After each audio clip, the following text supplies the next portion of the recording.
This little thing here is, it used to be called the Cobra plant, for pretty obvious reasons, but it's now just referred to as spice, and that is another ingredient that we will need for cooking, especially, and maybe even a couple other things, but definitely need it for cooking. I think there might be 1 or 2 medical items that might require spice too. I'm not positive, though. And these telepods have been really skittish. They're usually a little more aggressive. I wonder if they changed their AI a little bit. Not sure. They are definitely a good early game source of meat and milk, though, and XP. Just don't let them bite you.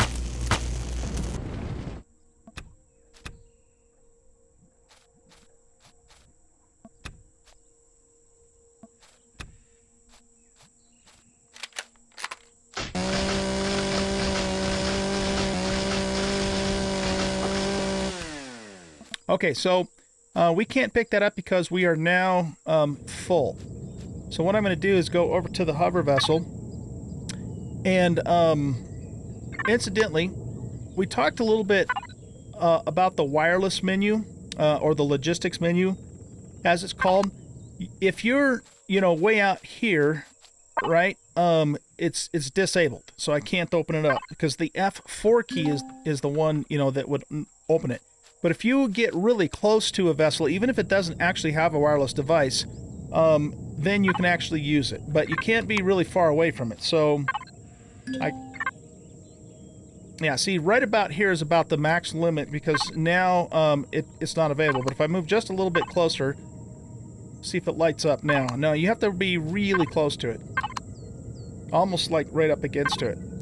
And then you can open this up. Now, I don't know if we looked at this too much. Basically, this is a super useful menu. You definitely want to get used to it, because what it allows me to do is it allows me to access anything within the wireless range, any container within the wireless range, and transfer stuff. Now, in this case, I'm simply just moving stuff from my inventory right into the hover bike, which isn't going to have a lot of room. So let's see. Well, yeah, that stuff we're going to want to actually cook up as soon as possible. Yeah, that's about all we can put in there, so we're completely maxed out. This hover vessel doesn't have much storage, but we can fix that later. Let's see, is that wood still over here, or has it disappeared? I can't remember where it was. Somewhere over here. Well, we might have lost it, but that's okay. We'll just get more. But anyway, the nice thing about the wireless, like I said, is it allows you to transfer stuff to any container within the wireless range. Now, on the base and on any vessel that you make, you can put a wireless connector, this thing right here.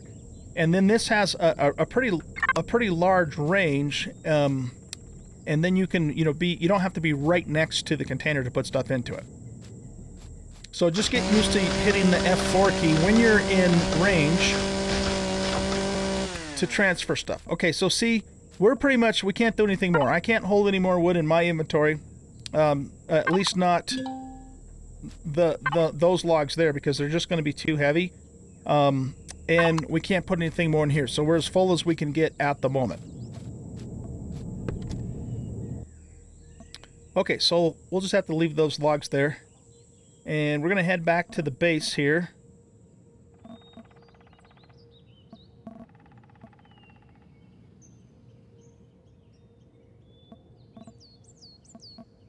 Whoa, got hung up on something.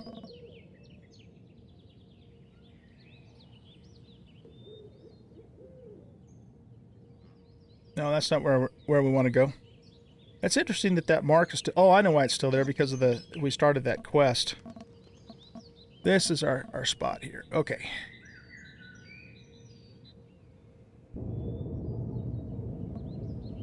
Let's cut the power on that. And then we're going to take these 2 constructors that we made, and we still don't have room for them. All right, so let's temporarily... Well, let me see if I can unload a few things into here first.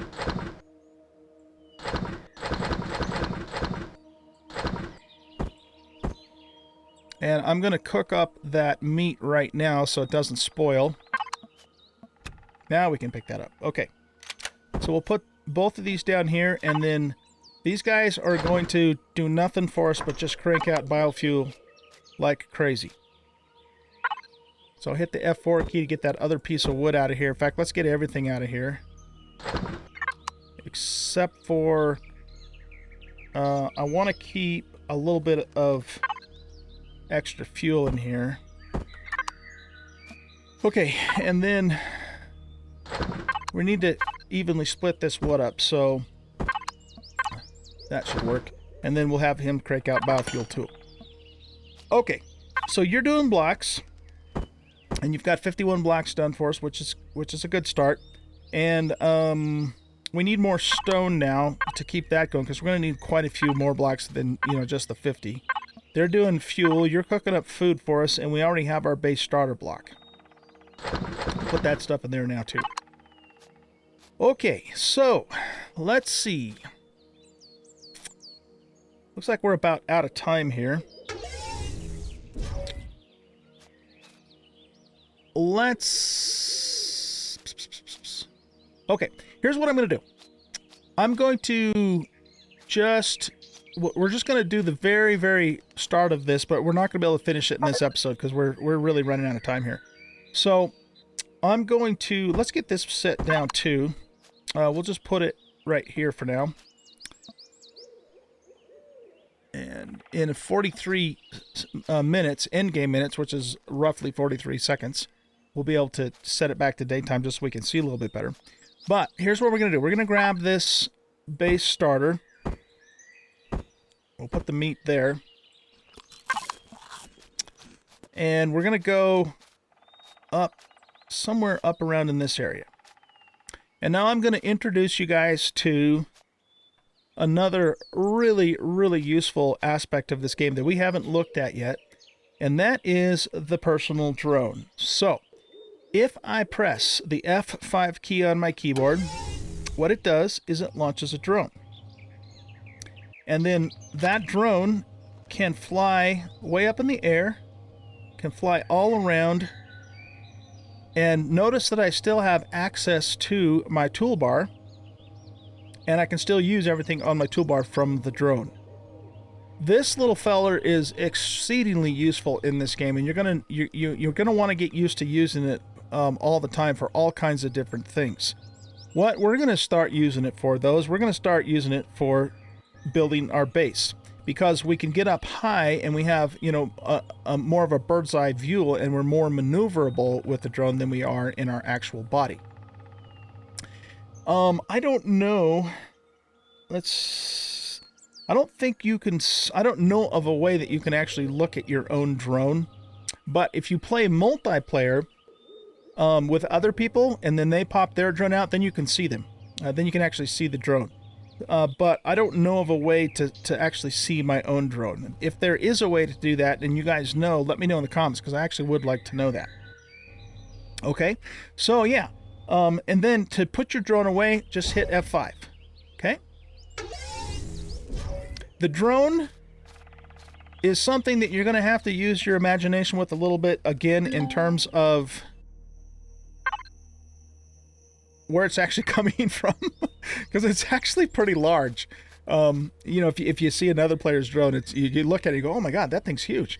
So it's kind of like the factory and that sort of thing. It just appears out of thin air. So, you know, this is the space age, this is science fiction. So somehow or another, we're able to just materialize this drone, you know, out of thin air. Now, the drone cannot use weapons. So if I hit the fire button, see, my character is actually the one that's firing, but it can use multi-tools. So now, even though my character is still holding the multi-tool, essentially what I'm doing is I'm transmitting the beam, I guess you would say, from the multi-tool to the drone. Okay? So that means that I can take this drone and I can go over here to this stone. I can use the right-click menu and still access all this stuff, and I can actually start harvesting this stone with my drone. And then everything that... here, let's finish that. Okay, and then I can, just like I could in my body, I can just pick this up with the F key. Really, really useful. Another place that this is super useful is in mining. So, you know, later on we'll take a look at mining a deposit. We might even hit that copper deposit that's right over there. And you can mine that by hand with your body and go down into the hole, but it's much, much easier and safer, really, to just dig down with your drone and use your drone to do the mining. So we'll do that. But you can use your drone for all kinds of stuff. Now, another thing you can't do with the drone is you can't pick, like, the plants with it. So the game doesn't let you do that. It doesn't generally let you loot containers, but there are some exceptions to that. But in general, it's just like I said, it's a very useful tool. So what we're going to do is we're going to pull out our land claim block, and we're going to put it, let's say maybe right about here-ish.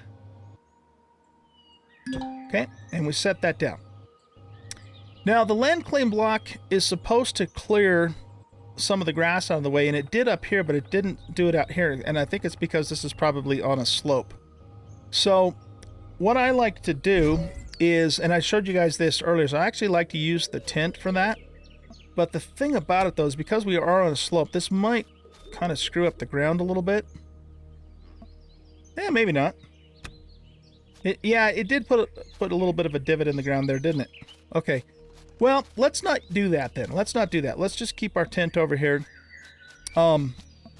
Because what we're going to do is we're going to just, you know, cover some of this over with blocks anyway. And so I'm going to get... actually, what I'm going to do is I'm going to stand on top of the core. There we go. And then we're going to launch the drone again. Oh, no. Wait, we got to get the blocks. Sorry. Now, one challenge we're going to have here in the very early game is I can only hold on to a few blocks at a time. Let's get everything else out of our inventory that we don't need to have in here at the moment. So I can hold a total of 5 blocks. The way you would handle this, though, once you are able to do this, is you would put these blocks in a container, not a portable constructor, but an actual container, and then you would connect to that container with the wireless connection, and then you could then you can put the weight of all those blocks on your toolbar and use them. We're not really in a position yet to do that yet, but I will show you how that works once we can actually get a container down that we can use for that purpose. Okay? In fact, we could probably do that fairly soon, but let's go ahead and do this. I'm going to hop back up on the core again if I can. Oh, there we go. And we're going to take the drone out. And now what we're going to do is we're going to start setting the blocks. So what I'm going to do is I'm going to set the blocks just kind of around the core here. And as long as one of the blocks of the structure are touching the core, you can go pretty much in any direction that you want to. But there is a limit. So I don't remember what it is, but I think it's something like 200 blocks away or something like that is about as far out as you can go. But that's a long ways. That's quite a distance. Before you're beyond the distance that the game allows. Okay? So now what we have to do is just go back and grab some more blocks again, because we can only do 5 at a time at the moment. What we might do, though, is let's do 5 more, and then we might actually try and put a container down. So I'm just going to put those in place there, and we'll just put a couple more there. So you don't need to use your drone to do this. You can obviously do it in your body, too, but the drone's generally going to be an easier way to handle that. Another thing the drone's good for is reconnoitering, too. So let's say you're raiding a POI and you know there's enemies around the corner. So what you can do is get in your drone and hop around the corner to look, and they'll shoot your drone, but you don't get hurt. And incidentally, you have an unlimited supply of these things too. All right, so here's what we're going to do. We're going to go to here, and we need to learn a cargo box, which is your basic container for a base. And oh, that's right, we hit level 5 too, so we got to look at some stuff. So now that we're level 5, that opens up some important stuff to us. But before we look at everything else, I want to go back to base, and I want to learn a cargo box here, because that's what we're going to use to help make this little base building adventure a little easier. Because we're focusing on the base right now too, we're going to need a fuel tank. If we were on an the arid planet that you can't breathe the atmosphere, we would need an O2 station. That's not something we need right here and now. We'll probably eventually get one of those so that we can, you know, fill up on our oxygen if we're going to go diving or if we're going to go up into space. But that's not super critical right now. What is super critical is a generator, because that's what's actually going to generate the power for a base. And then the small constructor is also super critical because, you know, this is going to allow us to make, you know, a little bit better stuff. We can even learn the large constructor right now, but let's not do that quite yet. Let's just go with the small constructor for the moment. The food processor is definitely important. Solar panels are a good idea too, but not necessarily something we have to do immediately. So let's keep that in mind. But before we do that, let's go take a look at our weapons really quick. So we can do a sniper rifle. I want that for sure. That is a really good weapon to have. I want to make sure that we do armor, because now, and that's probably the most important thing about level 5, is once you hit it, then you have access to armor and the armor locker, which is what you need to equip the armor, which is this guy right here. Okay. So let's see, we have 14 points left. Yeah, let's go ahead and do the food processor. That's basically what's going to make all of our food and medical stuff. We still have 11 points left. We did the sniper rifle. Explosive devices are super useful for raiding POIs, but not necessarily something we need to do immediately. There's nothing really in tools. Let's go ahead and do the wireless connector. That's going to be 5 points. Okay, yeah, so we'll do that. We don't really need a ventilator here. Don't need elevator blocks. And I guess, yeah, let's go back to the base. Maybe we'll do solar panels, and then we can set up some solar power. Sentry guns, kind of useful, but projectile turrets are really what we want to get to, you know, for defending our base against the attacks of the AI, basically. Sentry guns are somewhat useful, but these are what you really want. Now, we can actually learn those because we're level 5, but we don't have enough points left. So we're going to have to wait until we level again to get these items. But I think we have everything we really want right now, you know, to move forward. So I'm going to go into here for a minute, and I'm going to make a suit of armor right now. And I'm also going to queue up the armor locker. And then we're going to also queue up the cargo container. And I want to make sure I'm doing this for the base. You got to be careful, because sometimes, especially if you're on the all items thing, notice there's 2 refrigerators here, right? Well, if I hover my cursor over this one, where it says placeable in the tooltip, it says CV or BA. That means capital vessel or base. Whereas this one says SV or HV, small vessel or hover vessel. So just be careful that you don't make, you know, the hover vessel version of the fridge when you intended to make the base version, and vice versa.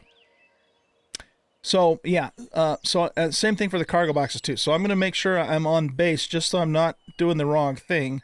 And then I'm going to want to make 1 cargo box. And I'm going to, after that, we're going to need a generator, and we're going to need a fuel tank. And then let's kind of see where we're at on our resources after all of this stuff is made up for us. So we're just waiting for the light armor. Now, this is really important, you guys, and we talked about this a little bit. This is going to do a lot of things for us. It's going to give us physical protection, obviously, because it's armor, but it's also a space suit. So it's going to allow us to breathe underwater with the helmet and breathe up into space when we eventually get up there. It's going to give us a light. So we'll basically have like a helmet or a shoulder light. So if we are working in the dark, we can now see. And it's going to give us a degree of protection from the weather and from radiation. Though this is the light armor, it doesn't give you very much of that, but it is a little bit better than just walking around without any armor at all. And the most important thing is that it gives us a jetpack. So once we have the jetpack, we're going to be a lot more mobile. Okay? But the thing about light armor, or any kind of armor, is you can't just simply put it on. You have to have an armor locker in order to actually equip it. Okay, so let's go ahead and I just want to get the armor locker done so we can put our suit on, and then we need to wrap up this episode. So we just have to wait for that to finish. So you guys, oh, you're already done making fuel? My goodness. Okay, we're gonna need to get some more wood for those guys. So we have 41 blocks there. Let's do 5 more whilst we're waiting, or I guess we can only do 4 now because I have something else. I have the armor in my inventory. We're just going to kind of keep making this a square for now. There's a couple of techniques you can use for laying blocks down that I'll show you in the next episode too, to make it go a little faster if you have a lot of blocks to lay down. So, okay, we got our output and we've got our cargo. So the last 2 things I'm going to show you today, let's grab, oops, yeah, let's grab 1 more block here. Ah, shoot, we lost all of our energy bars that were on the toolbar. I should have been eating those more frequently, but oh well, it is what it is. That's why you want to try and keep these in here so they don't ever spoil on you. Okay, let's hop up here. Yep. And I'm going to set the armor locker down. Now, we'll probably go over this in a little more detail later, but you're definitely going to want to learn about how to pivot blocks. And so the way that you do that is you use your home and end keys on your keyboard to rotate the block around the axis that you're currently on. Okay? And you change the axis by pressing the insert or the delete key. So it just cycles through the different axes. So, see, now it'll turn around this axis. And you can always tell the bottom of a block by the little, kind of honeycomb pattern there. That's always going to be bottom. Now, it's very obvious with the armor locker here, but it's not necessarily going to be obvious with other types of blocks. And that is important to know where the bottom of the block is when you're trying to, place certain blocks and so forth. Okay, so insert and delete will change the axis, and home and end will rotate around that axis, and they're just toggles, so you keep pressing them. Page up and page down will move the item up or down 1 block. Okay, so we'll be covering that again, I'm sure, later on, but I just wanted to go through that quickly. Okay, so I'm going to set the armor locker here, and then what I'm going to do is I'm going to open it, and now I can put the armor on. Boom. I've got a helmet, and I've got 2 slots for boosters, which we'll talk about later. But what's really important now is the jetpack. If you look at the lower left-hand corner of the screen, all the way to the right, you'll see 2 icons. You'll see the jetpack and the helmet. If I press J, the jetpack lights up, and now look at this. Woo, we got a jetpack. Once you have a jetpack, then you can move around a lot better. You can jump a lot higher, of course, but you can also move pretty quickly across the ground, too. You basically use that same little technique that I showed you an episode or 2 ago, where you do just a quick sprint and then a run. But this time with the jetpack, you can kind of do like a multiple hop. So sprint, and then you just kind of tap your space bar, and then you can really hop along for quite some time. That will be affected by gravity on the planet, and you can also increase your jetpack's ability or duration by using a jetpack booster. But see how I can actually move along a lot quicker now than I was able to even before. Then you have to wait for it to charge, though. So you'll just have to get used to your jetpack. It's not that hard. You can get used to it pretty quickly once you have access to it. And that's why, again, getting that light armor as soon as you can is really, really important. We have a helmet now, too, and we can take the helmet off or on by pressing the U key. So if you look at the icon in the lower left-hand corner, you can see the helmet, toggling off and on. Plus, when you do have it on, it kind of puts that little vignette, effect around the edge of your screen as if you were looking, through the lens. And also, because we now have a spacesuit and a helmet and a full bar of oxygen in the lower left-hand corner all the way at the bottom, we can now go underwater. And we can swim underwater. And what we'll do coming up here, maybe in the next episode or whenever, is we're going to actually go out into the deep water. And there's a few resources in the deep water that I'll show you that you'll want to know about. Remember, we do have to be careful of our telepod friend while we're out here, though. But let's not do anything in the water now. Here's one thing I will show you since it's right here. This is seaweed, and if you pick it, it gives you plant protein. And this is also seaweed here. So this is a good source of food once you can get under the water to get it, because of the plant protein, and it also is, gives you 100 XP for leveling too. So just like picking plants, up on the surface, if you pick plants under the water, you can level. Pretty cool. So yeah, we'll spend a little bit more time underwater, maybe in the next episode or coming up at some point. And I'll show you a couple more things that you're going to want to know under the water. But right now, we are going to go back up here, and I'm going to show you one last thing, and then we need to wrap up this episode. This is going to have to be another two-parter, guys, because we went way too long for me to make this one episode, so this will be a two-parter. But of course, you guys will know that by the time you're watching this.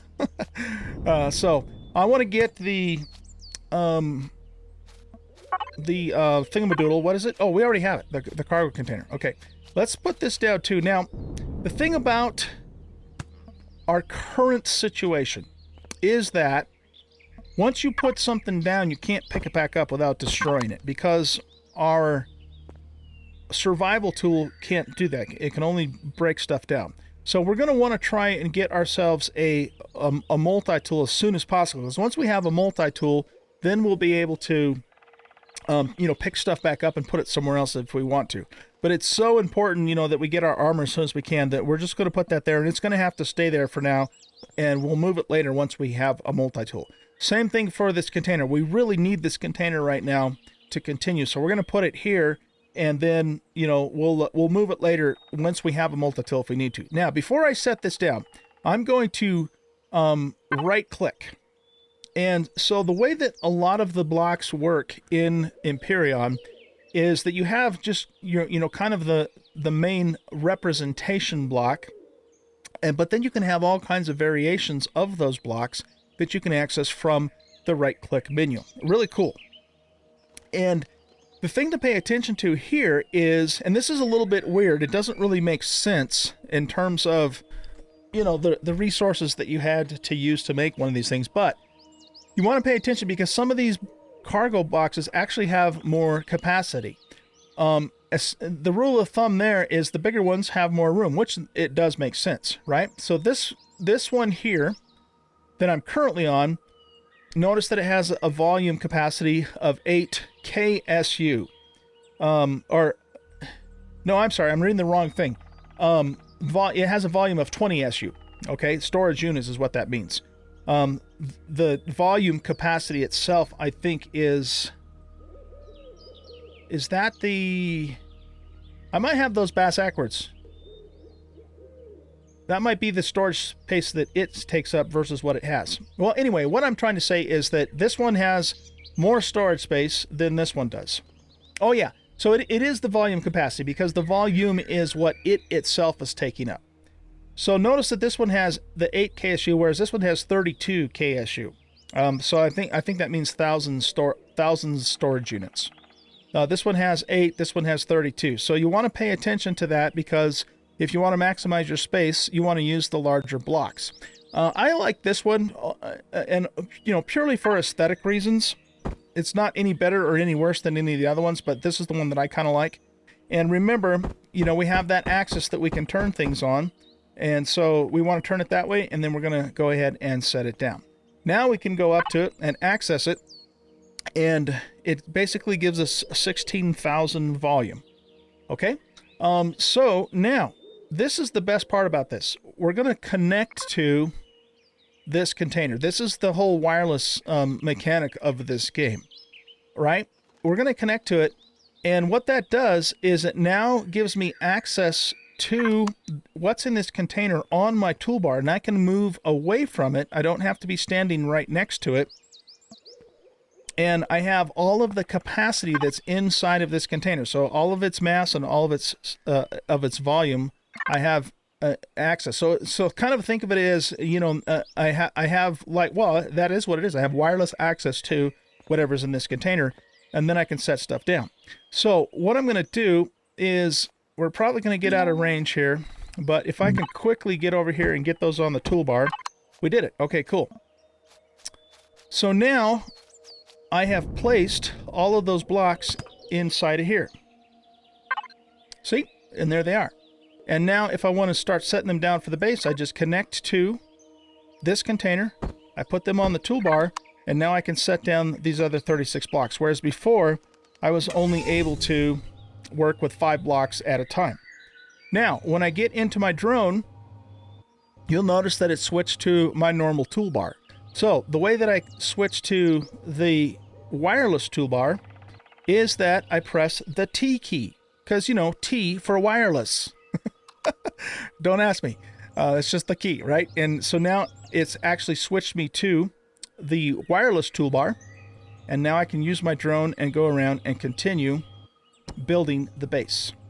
In the next episode, we are going to finish building this base, and I'm going to show you a couple more tricks, some basic tricks on how to do that and how to work with the blocks, how to lay them down, working with different shapes and that sort of thing. But ladies and gentlemen, we are out of time in this episode, so it is time to wrap things up. But we got a lot of stuff done. This was a good episode. We made some pretty good progress. Incidentally, when you're out of the drone, again, just press T to get back to your own toolbar. So you can just toggle back and forth between those. If you want to disconnect from a wireless device, press F4 and then just unplug it.